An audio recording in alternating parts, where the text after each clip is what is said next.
यह एक अलौकिक सत्य घटना है। कहानी का अंत आते-आते शायद आपके रोंगटे भी खड़े हो जाएं और यह कहानी आपको कम से कम एक बार अलौकिक शक्तियों के बारे में सोचने पर मजबूर कर देगी। आज मैं आपको एक ऐसी कहानी सुनाने जा रहा हूं जो पूरी तरह से सत्य घटना पर आधारित है। मानो तो सच्चे, नहीं तो कहानी। दोस्तों, रहस्य गाथा में आपका स्वागत है। इस कहानी में हरीश नामक एक लड़के का जिक्र है। यह कहानी 1988 या 1989 के किसी समय के आसपास की है, जब हरीश हिमाचल प्रदेश के एक छोटे से कस्बे में अपने माता पिता के साथ रहता था। हरीश के घर के पास ही उसके ताऊजी का घर था। उसके ताऊजी एक विदुर थे और उनकी पत्नी का देहांत उनकी शादी के कुछ महीनों बाद ही हो गया था। ताऊजी के कोई संतान भी नहीं थी, इसलिए वह हरीश की देखभाल में ही अपना समय बिताया करते थे। हरीश के साथ खेलना, उसको पढ़ाना लिखाना, उससे बातें करना, कहानियां सुनाना, इसी में सारा सारा दिन निकल जाता था। हरीश प्रतिदिन स्कूल से आने के बाद ताऊजी के घर चला जाता और उनसे हर रोज किसी न किसी नई चीज की डिमांड करता। कभी उसको खिलौने चाहिए होते थे तो कभी चॉकलेट्स। ताऊजी भी उसकी सभी मांगों को पूरा करने का प्रयास करते। हरीश के माता पिता को कई बार यह शिकायत रहती कि ताऊजी हरीश को जरूरत से ज्यादा प्यार कर रहे हैं और इससे उसकी आदतें खराब हो रही हैं। लेकिन ताऊजी के सामने यह कहने की हिम्मत किसी को नहीं होती थी।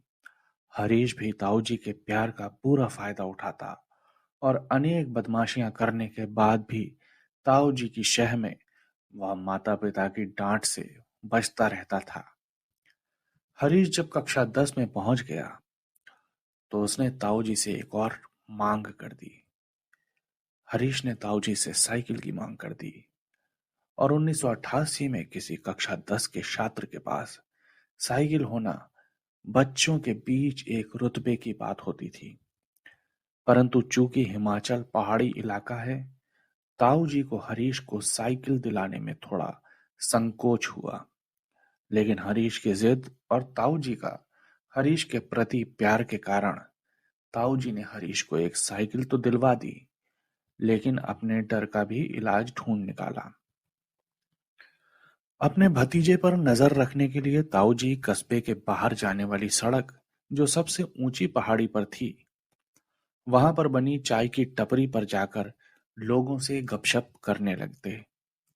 चाय की टपरी से सारा कस्बा और सारे कस्बे की सड़क पर नजर रखी जा सकती थी।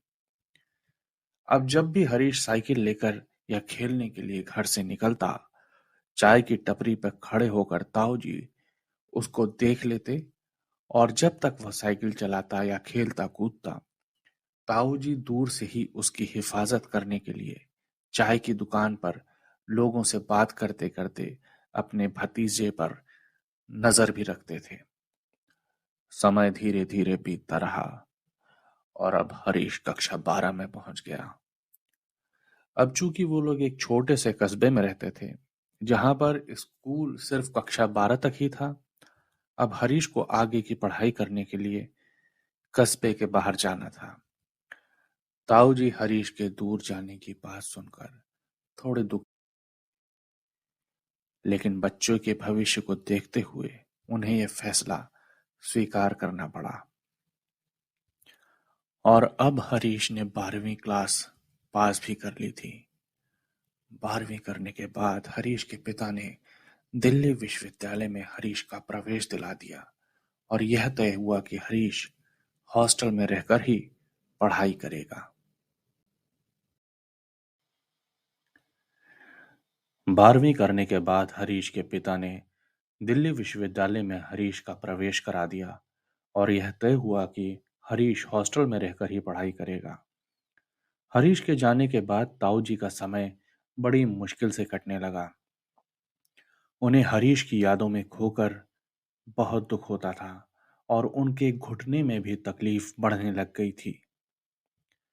हरीश का मन भी शुरुआत में तो दिल्ली में नहीं लगा और हर 10-12 दिन में वह एक बार घर भाग आया करता था।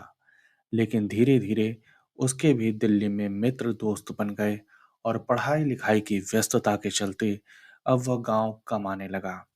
लेकिन कभी कभी उसके दिल में गांव की यादें ताज़ा हो जाया करती थीं और तब हरीश गांव के छोटे मोटे पलों को बहुत याद करता था। अब जब हरीश गांव में नहीं रहा तो ताऊ जी का भी ऊंची पहाड़ी पर बनी चाय की दुकान पर जाना कम हो गया था और उनके घुटनों के दर्द के कारण भी वो उस चाय की टपरी पे नहीं जा सकते थे। लेकिन जब भी 4-5 महीने में वह जब हरीश गांव आने वाला होता था, ताऊ जी उसको गांव के बाहर उसी चाय की टपरी पे खड़े होकर उसका इंतजार करते हुए मिलते थे। हरीश हर बार ताऊ जी से कहता था, आप मुझे लेने इतनी ऊंचाई पर ना आया करें, आपके घुटनों की तकलीफ बढ़ जाएगी। लेकिन हर बार ताऊ जी उसको लेने के लिए ऊंची पहाड़ी पर बने चाय की टपरी पर जरूर जाते थे। वहीं से दोनों ताऊ जी और हरीश बात करते करते हरीश के घर तक चले जाते थे। हरीश अब तक लगभग 19-20 साल का हो चुका था, लेकिन ताऊ जी के लिए हमेशा वह बच्चा ही रहा। उसने बीए के प्रथम वर्ष की परीक्षा भी पास कर ली थी और दूसरे साल की हाफ ईयरली परीक्षाओं की तैयारी कर रहा था। एक दिन जब हॉस्टल के कमरे में बैठा अपने परीक्षा की तैयारी कर रहा था, तब हॉस्टल के वार्डन ने हरीश को बुलाया कि नीचे रिसेप्शन पे आ जाओ, तुम्हारे पिताजी का फोन आया है। हरीश जल्दी से रिसेप्शन पर गया और अपने पिताजी से बात करने के लिए उसने जैसे ही हेलो बोला, पिताजी ने हाल नहीं पूछा चाल नहीं पूछा और सीधा हरीश से कहा, बेटा तुम जल्दी से गांव आ जाओ। हरीश थोड़ा घबरा गया। उसने पूछा, क्या बात है पिताजी, अचानक से क्या हो गया? नहीं नहीं, ऐसी कोई बात नहीं है, बस तेरी माँ की थोड़ी सी तबीयत खराब है और तेरी माँ को तेरी बहुत याद आ रही है। बस तू एक बार जल्दी से बस घर आ जा, पिताजी ने कहा। लेकिन पिताजी मेरी परीक्षा, हरीश ने कहा। कोई बहस ना करो, जो सबसे पहली बस या कोई भी साधन मिले उसे पकड़कर सीधे घर आ जाओ। हरीश की बात को बीच में काटते हुए अनसुना करते हुए थोड़ी झुंझलाहट और गुस्से में पिताजी ने कहा। लेकिन अगले ही पल वह यह भी बोल दिए कि देख, जल्दीबाजी मत करना, घबराने की कोई बात नहीं है, बस तुम आ जाओ एक बार, फिर बताते हैं क्या बात है। हरीश ने पिताजी की बात मानकर फोन रख दिया और फिर अपने हॉस्टल के कमरे में जाकर कुछ कपड़े बैग में डालकर अपने दोस्तों से बस स्टेशन तक छोड़ने के लिए कहा। भाग्यवश आखिरी बस हिमाचल को जाने वाली उसको मिल गई, लेकिन वह एक लंबे रास्ते से जाने वाली बस थी जो दूसरे दिन शाम तक ही हिमाचल पहुंचती। हरीश के पास कोई दूसरा रास्ता भी नहीं बचा था, इसलिए वो इसी बस से जाने के लिए टिकट खरीद लेता है। हरीश शाम के 8 बजे हिमाचल पहुंच गया, लेकिन हरीश का घर बस अड्डे से करीब 40 मिनट की दूरी पर था और पहाड़ी इलाकों में 8 बजे तक जो सन्नाटा हो जाता है, ऊपर से ठंड का मौसम जिसमें हल्की बूंदाबांदी भी हो रही थी। हरीश समझ चुका था कि अब कोई साधन घर जाने को नहीं मिलेगा। इसी सोच में वह पैदल घर की ओर चल पड़ा। करीब 15 मिनट चलने के बाद उसे चाय की टपरी दिखाई पड़ी। दुकान तो रात होने के कारण बंद हो चुकी थी, लेकिन अपने नियम के पक्के ताऊ जी आज फिर अपने लाडले हरीश का इंतजार कर रहे थे। अरे ताऊ जी, आज आज भी आप इतनी रात में चाय की दुकान पर, और दुकान भी बंद है?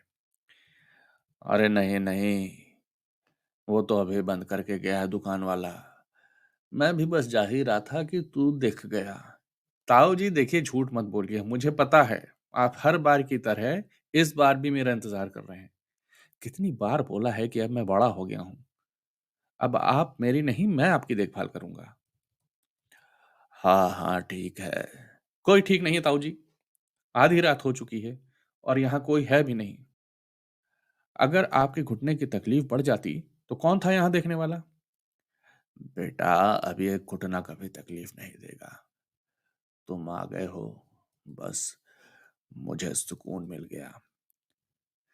ताऊ जी, अब आप बूढ़े हो गए हैं, मेरी इतनी चिंता मत किया कीजिए। यही सब बातें करते करते हमेशा की तरह हरीश आगे आगे और ताऊ जी पीछे पीछे चलते रहे। करीब 15 मिनट चलने के बाद वह फव्वारा चौराहा आया जहां से बाईं ओर जाने पर हरीश का घर और दाहिनी ओर जाने पर ताऊ जी का घर पड़ता था। लेकिन इस बार ताऊ जी हरीश के घर ना जाकर अपने घर की तरफ मुड़ गए। अरे ताऊ जी, वहां कहाँ, घर नहीं चल रहे क्या? नहीं बेटा, मैं वापस जा रहा हूं। बहुत नींद लगी है। अब तो तुम आ गए हो, तुमको देख लिया। नींद लगी है? ठीक है ताऊ जी, चलिए मैं चलता हूं आपको छोड़ने। बोलकर हरीश ताऊ जी के साथ चलने लगा। लेकिन ताऊ जी ने यह बोलकर इसको वापस भेज दिया कि बस 2 कदम ही जाना है और तेरी माँ भी तेरा इंतजार कर रही होगी, तू घर जा। हरीश भी ताऊ जी की बात मानकर घर की ओर चल पड़ा। ठीक है ताऊ जी, मैं कल सुबह आपसे मिलने आता हूँ। देखूं तो पिताजी ने इतनी अर्जेंटली मुझे क्यों बुला लिया। हरीश जैसे ही अपने घर पहुंचा और उसने दरवाजे को खटखटाया, उसके पिताजी ने तुरंत दरवाजा खोल दिया, जैसे कि वो हरीश की ही राह देख रहे हों। पिताजी, बहुत जल्दी दरवाजा खोल दिया, क्या बात है? आपको भी मेरी फिक्र हो रही थी क्या? आपको भी मेरी फिक्र हो रही थी कि क्या मतलब होता है? और किसको होगी तेरी फिक्र? तेरा बाप हूं बेटा। तेरी फिक्र नहीं करूंगा मैं तो और कौन करेगा? चलो अब अंदर आ जाओ, हाथ मुंह धो लो। हाँ, आप तो करेंगे ही पिताजी, लेकिन माँ भी तो है फिक्र करने के लिए। ताऊ जी भी तो हैं। मैं अभी उनसे यही बोल रहा था कि अब मैं बड़ा हो गया हूँ, मेरी चिंता करने की जरूरत नहीं है। मैं आप लोगों की देखभाल करूंगा। क्या? क्या कहा तूने ताऊ जी से? कब कहा तूने ताऊ जी से ये सब?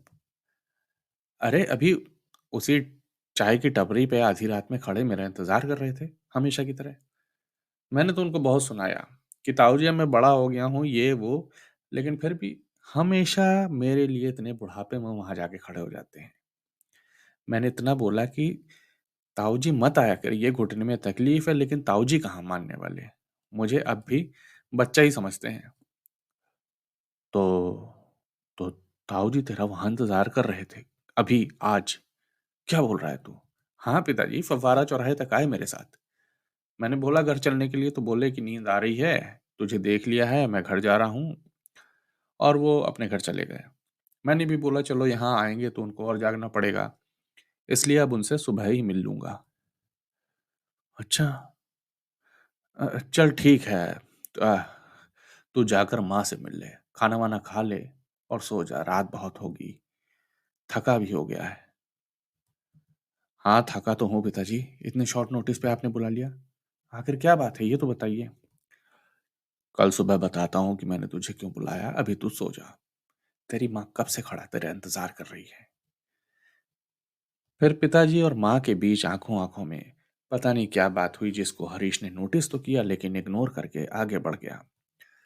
भोजन करने के बाद अब हरीश काफी थका हुआ था, सीधे अपने शयन कक्ष में गया और जल्दी ही नींद की आगोश में चला गया।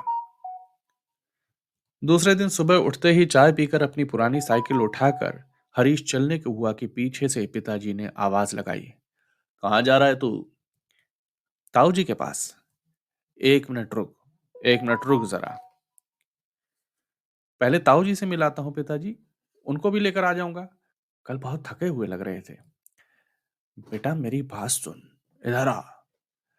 मैं तेरे से जो बात बताने जा रहा हूँ और जिस बात के लिए मैंने तुझे बुलाया है, वो एक ऐसी बात है कि तुझे अपना थोड़ा दिल बड़ा कर कर सुनना होगा। बेटा तू ताऊ जी के साथ कल रात कहाँ गया था? अरे कहीं नहीं गया था पिताजी, वो तो बस हम चाय की दुकान से फव्वारा चौराहे तक आए थे हमेशा की तरह, फिर वो अपने घर चले गए। बेटा, बेटा ये कैसे हो सकता है? मैंने तुझे इसीलिए बुलाया था। आह, 2 दिन पहले तेरे ताऊ जी का देहांत हो चुका है बेटा। अब ताऊ जी नहीं रहे हमारे बीच। ये बात सुनते ही हरीश के पैरों के नीचे से जमीन निकल गई। अचानक उसकी आंखों के सामने अंधेरा सा छा गया। हरीश इस बात से इतना सहम गया कि अगर ताऊ जी 2 दिन पहले चल बसे हैं तो कल रात में उनके साथ कौन था? फव्वारे चौराहे तक कौन आया था? कौन कर रहा था चाय की टपरी पे उनका इंतजार? हरीश इस बात से इतना सहमा कि करीब 1-2 महीने तक उसकी तबीयत बहुत खराब रही। फिर बाद में उसकी काफी काउंसलिंग कराने के बाद उसको समझ में आया कि ताऊजी उसको इतना प्यार करते थे कि वो मरने के बाद भी उसी के इंतजार में चाय की दुकान पर बैठे अपने बेटे का इंतजार करते रहे। हरीश अब दिल्ली के एक सरकारी बैंक में सरकारी मुलाजिम की तरह नौकरी कर रहा है और अब उसकी उम्र लगभग रिटायरमेंट की हो चुकी है। ये कहानी मुझे हरीश जी ने स्वयं सुनाई थी। दोस्तों, ये कहानी आपको कैसी लगी मुझे ज़रूर बताइएगा।